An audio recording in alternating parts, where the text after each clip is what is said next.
Let me take you back to one of the moments that I will never forget.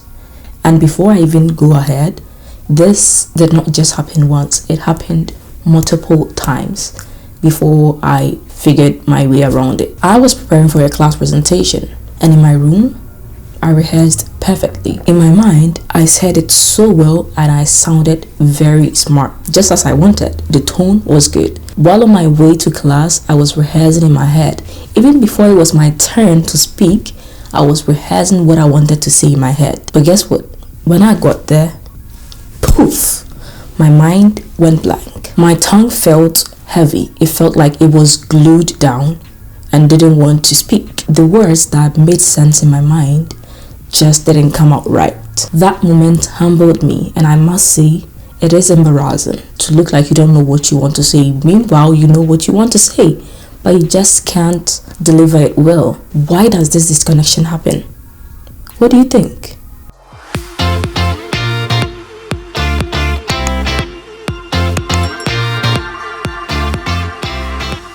Now, all these come down to three things. 1. Mental rehearsal versus real pressure. In your mind, there is no pressure. You are in control of it. But once you're in front of people, your brain tends to register it as a performance. That is the moment adrenaline kicks in. Now, if you don't know what adrenaline is, I have talked about this in one of my previous videos, which is going to be linked up here somewhere. And adrenaline isn't just energy. It can mess with your memory as well. It can even mess with your breathing and your voice. 2, you've never trained your mind to match your mouth. Tell me I'm lying. You've never thought of training your mind to match your mouth, have you? Just like thinking about lifting weights doesn't build your muscles unless you go to the gym, that is the same way thinking about speaking doesn't train your voice.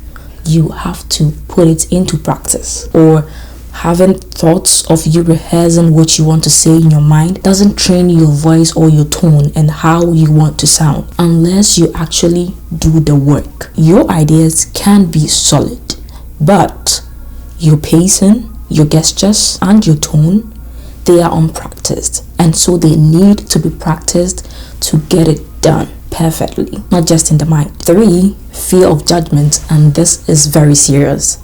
If you think you cannot do it, it is going to be very difficult for you to do it. When you speak in your mind, no one is watching or no one is listening. But when you decide to speak it out loud, you know that people are listening. So you start to imagine the critique, the judgment. What are people going to say about what I'm saying or how I am saying it? You drown yourself in the critique, the judgment, and the comparison that you think people are going to make.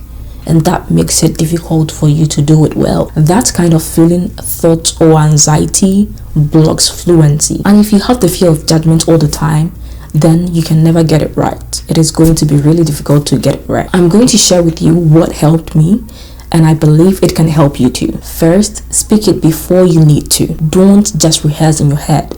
Say it out loud. Record yourself over and over until you get it right, because repetition brings comfort. I personally hated listening to my voice. I did not want to watch my own videos after making them. But I'm like, if I do not want to hear my voice, do I think other people are going to like my voice? But what I did was to record myself, brought myself to understand that this is my voice, and if I need something to be changed about it, I have to listen closely and know what I want to change. And that is what I did. And here I am. It's helped me. 2, lower the stakes. Shift your mindset. Tell yourself that it is not a performance, it is just a conversation. There are some circumstances that when you're going to have an interview, the interviewee tells you that it's not going to be a big deal, it's only going to be a conversation. That is because they are helping you overcome this. They want you to be comfortable to speak. Tell yourself that you're not there to impress, you are just there to connect and get the work done. Changing your mindset plays a vital role in how you deliver your message. And 3rd, practice under pressure. Sometimes you don't want to practice in front of your friends or anyone because you feel the pressure while you are doing that. However, that is the same pressure you are likely going to face when you go to meet the person or you go to do your presentation in front of the group or the class. So what you can do is to simulate the situation. Practice in front of a mirror, record yourself or practice in front of your friends or family. Let someone watch you while you do it. You can as well take it a step by step. First, you can practice in front of your mirror. Then you go ahead to record yourself. Then watch. The next thing you do is to practice in front of a friend.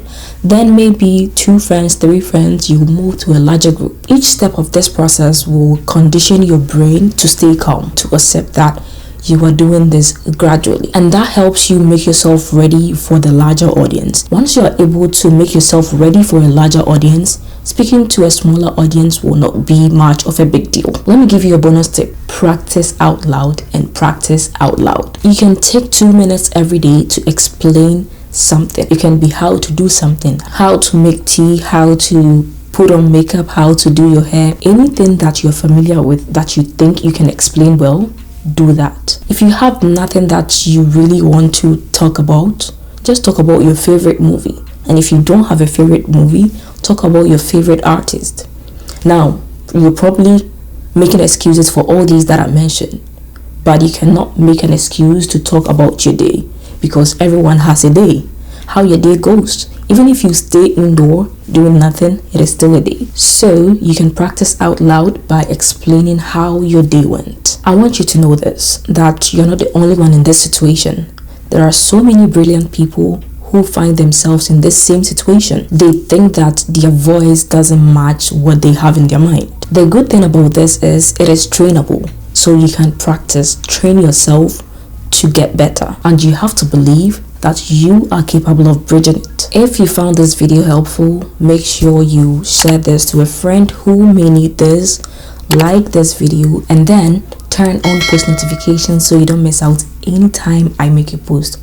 Also, don't forget to hit that subscribe button before you click off, and keep telling your friends to tell another friend that Beepers Avenue is helping you level up your communication skills, your branding and confidence. I want you to share your experience with me in the comment section. Until next time, remember that your voice is your power. Bye for now.